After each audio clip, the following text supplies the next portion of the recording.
নমস্কাৰ দিব ওলাইছোঁ ৰাজ্যৰ শেহতীয়া বান পৰিস্থিতিৰ সবিশেষ আপডেট কিয়নো প্ৰতিটো মুহূৰ্ততেই ৰাজ্যত অধিক ভয়াৱহ হৈ পৰিছে বান পৰিস্থিতি আৰু বিপদসীমাৰ 10 সেণ্টিমিটাৰ ওপৰেদি বৈছে ব্ৰহ্মপুত্ৰৰ পানী মধ্য অসমলৈ নামি আহিছে অশনি সংকেত আৰু ভয়ংকৰ বানে ছিগিলে হাতীমুৰা মথাউৰি হুৰাহুৰে পানী সোমাইছে কলং নদীলৈ আৰু নগাঁৱলৈ আহিব পাৰে ভাবুকি কলং কপিলিপৰীয়া ৰাইজ সাৱধান হৈ থাকক খান্দাং বান্ধৰ গেট খুলি দিয়া হৈছে মুহূৰ্ততে বৃদ্ধি পাইছে কপিলিৰ জলস্তৰ আৰু বোকাখাতৰ বংকুলুৱাটো ছিগিল মথাউৰি আৰু পানীৰ তলত কাজিৰঙা ৰাষ্ট্ৰীয় উদ্যান আৰু বানৰ কবলত মাজুলীৰ বিস্তীৰ্ণ অঞ্চল নিশাৰ মাজুলীৰ ছিগিছিল কমলাবাৰী আৰু জুগুনুধাৰী মথাউৰি আৰু কেইবাটাও বাসগৃহ উটুৱাই নিলে বানে ডিব্ৰুগড় তিনিচুকীয়াটো বানৰ জটিল ৰূপ আৰু গুৱাহাটীৰ বিপদসীমাৰ ওপৰেদি বৈ গৈছে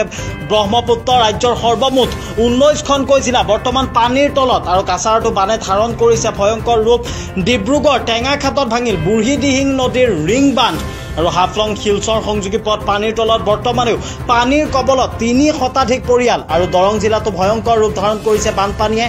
বৰছলাত বানত ডুব গৈছে শ বাসগৃহ আৰু বুঢ়ীদিহিং নৈৰ এখন দলং খহি পৰিছে আৰু যাৰ ফলতেই বন্ধ হ'ব পাৰে 37 নং ৰাষ্ট্ৰীয় ঘাইপথৰ যাতায়াত বৰ্তমানলৈ বানত ক্ষতিগ্ৰস্ত হৈছে প্ৰায় 6,45,000 লোক এই মুহূৰ্তৰ বিগ আপডেট আমি জনাবলৈ যত্ন কৰি আছোঁ কিয়নো ৰাজ্যত যেন ক্ৰমাৎ অধিক ভয়ংকৰ হৈ পৰা পৰিলক্ষিত হৈছে বান পৰিস্থিতি আৰু ইতিমধ্যে ৰাজ্যৰ 19খন জিলা বানপানীৰ কবলৰ পৰা পৰিলক্ষিত হৈছে শেহতীয়াকৈ আমি যেনেকৈ উল্লেখ কৰিছোঁ খান্দাং নদীৰ বান্ধ ইতিমধ্যে খুলি দিয়া হৈছে যাৰ ফলতে কলং কপিলিৰ পানী বৃদ্ধি পোৱা পৰিলক্ষিত হৈছে ইয়াৰ উপৰিও আমি আপোনালোকক ৰাতিপুৱাৰ পৰাই জনাবলৈ যত্ন কৰি আছিলোঁ যিহেতুকে নগাঁও মৰিগাঁৱলৈ অশনি সংকেত নমাই অনা পৰিলক্ষিত হৈছে যিহেতুকে ইতিমধ্যে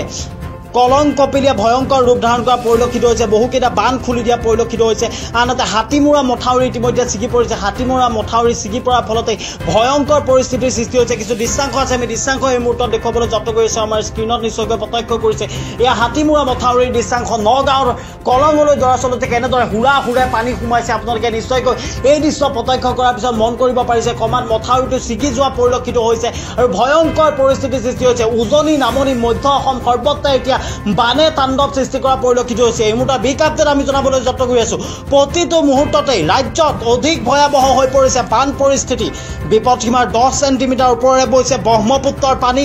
মধ্য অসমলৈ নামি আহিছে অশনি সংকেত ইতিমধ্যে উজনি অসমৰ কেইবাটাও প্ৰান্তত দৰাচলতে ভয়ংকৰ বান পৰিস্থিতিৰ সৃষ্টি হোৱা পৰিলক্ষিত হৈছে NHPC বান যিহেতুকে খুলি দিয়া হৈছে যাৰ ফলতে উজনি অসমৰ কেইবাটাও প্ৰান্ত বানত বুৰ যোৱা পৰিলক্ষিত হৈছে মাজুলীয়ে হওক বা গহপুৰেই হওক বা লখিমপুৰেই হওক বিভিন্ন অঞ্চলত ইতিমধ্যে বানে প্লাবিত কৰা পৰিলক্ষিত হৈছে লখিমপুৰত হাই এলাৰ্ট জাৰি কৰা হৈছে যেনেকৈ ইতিমধ্যে নামনি সোৱণশিৰি জলবিদ্যুৎ প্ৰকল্পৰ বান খুলি দিয়া পৰিলক্ষিত হৈছে আৰু তাৰ পৰিপ্ৰেক্ষিততে সমগ্ৰ লখিমপুৰ অঞ্চল বানত বুৰ যোৱাৰ পূৰ্ণ সম্ভাৱনা আছে শেহতীয়াকৈ আমি উল্লেখ কৰি আছোঁ ডিব্ৰুগড়ত তিনিচুকীয়াত সৰ্বত্ৰ এতিয়া ৰাজ্যৰ সৰ্বত্ৰ দৰাচলতে বানে ভয়ংকৰ ৰূপ ধাৰণ কৰা পৰিলক্ষিত হৈছে আৰু শেহতীয়াকৈ আজিৰ দিনটো বিগ আপডেট বুলি ক'ব লাগিব যেনেকৈ খান্দাং বান্ধৰ ইতিমধ্যে দুৱাৰ খুলি দিয়া পৰিলক্ষিত হৈছে গেট খুলি দিয়া পৰিলক্ষিত হৈছে যাৰ পৰিপ্ৰেক্ষিততে কলং নদী তথা কপিলি নদীৰ পানী ভয়ংকৰ ৰূপত বৃদ্ধি পাইছে আৰু শেহতীয়াকৈ উল্লেখ কৰিব লাগিব ব্ৰহ্মপুত্ৰৰ পানী বিপদ সীমাৰ পৰা প্ৰায় 10-15 সেণ্টিমিটাৰ ওপৰেৰে বৈ যোৱা পৰিলক্ষিত হৈছে যাৰ পৰিপ্ৰেক্ষিততে ইতিমধ্যে সম্পূৰ্ণৰূপে দৰাচলতে নদ নদীয়ে ভয়ংকৰ ৰূপ ধাৰণ কৰা পৰিলক্ষিত হৈছে শেহতীয়া দৃশ্যাংশ শেহতীয়া আপডেট এই মুহূৰ্তত আমি আপোনালোকক দেখুৱাই যাবলৈ যত্ন কৰিছোঁ এয়া দৃশ্যাংশ বৰালিমাৰী হওক বা আন যিসমূহ প্ৰান্ত আছে সেই প্ৰান্তসমূহ ইতিমধ্যে বানত প্লাবিত হোৱা পৰিলক্ষিত হৈছে আৰু শেহতীয়াকৈ উল্লেখ কৰিব লাগিব নগাঁৱৰ কামপুৰ হওক বা ৰহা হওক আদি বহু প্ৰান্তত ইতিমধ্যে বানে ভয়ংকৰ ৰূপ ধাৰণ কৰা পৰিলক্ষিত হৈছে শেহতীয়াকৈ উল্লেখ কৰিব লাগিব ইতিমধ্যে যিহেতুকে হাতীমুৰা মথাউৰি ছিগি গৈছে যাৰ ফলত অশনি সংকেত নামি অহা পৰিলক্ষিত হৈছে মধ্য অসমৰ বাসিন্দালৈ নগাঁও মৰিগাঁৱৰ বাসিন্দালৈ অশনি সংকেত নামি অহা পৰিলক্ষিত হৈছে তিনিচুকীয়া তথা ডিব্ৰুগড় ইতিমধ্যে পানীৰ তলত থকা পৰিলক্ষিত হৈছে আৰু বোকাখাতৰ বংকুৱালতো ইতিমধ্যে ছিগিছে মথাউৰি যাৰ ফলতে এতিয়া বোকাখাততো বানে ভয়ংকৰ ৰূপ ধাৰণ কৰা পৰিলক্ষিত হৈছে শেহতীয়াকৈ মাজুলীৰ কথা উল্লেখ কৰিবলৈ গ'লে নামনি মাজুলীৰ কেইবাটাও প্ৰান্ত ইতিমধ্যে বানৰ কবলত পানীত বুৰ যোৱা পৰিলক্ষিত হৈছে ৰাইজৰ মাজত হাহাকাৰময় পৰিৱেশে বিৰাজ কৰিছে 19খনকৈ জিলা বৰ্তমান পানীৰ তলত উল্লেখ কৰিব লাগিব যিহেতুকে 3 শতাধিক পৰিয়াল বৰ্তমানে পানীৰ কবলত থকা পৰিলক্ষিত হৈছে 6,45,000 লোক বানত আক্ৰান্ত হৈছে বনাতংকৰ মাজত ইতিমধ্যে ভয়ংকৰ পৰিস্থিতিৰ সৃষ্টি হোৱা পৰিলক্ষিত হৈছে খাদ্য সংকটে দেখা দিছে ঔষধৰ সংকটে দেখা দিয়া পৰিলক্ষিত হৈছে লগতে শিশুৰ বাবে যি উপযুক্ত প্ৰয়োজনীয় বস্তু সেই বস্তুসমূহৰ ইতিমধ্যে সংকট দেখা দিয়া পৰিলক্ষিত হৈছে শেহতীয়া তথ্য শেহতীয়া পৰিস্থিতি এই মুহূৰ্তত আমি জনাবলৈ যত্ন কৰিছোঁ যিহেতুকে মুষলধাৰ বৰষুণে ভয়ংকৰ ৰূপ ধাৰণ কৰা পৰিলক্ষিত হৈছে সমগ্ৰ ৰাজ্যত আৰু তাৰ পিছতে দৰাচলতে ভয়ংকৰ বানপানীৰ সৃষ্টি হোৱা পৰিলক্ষিত হৈছে ৰাজ্যখনৰ কেইবাটাও প্ৰান্তত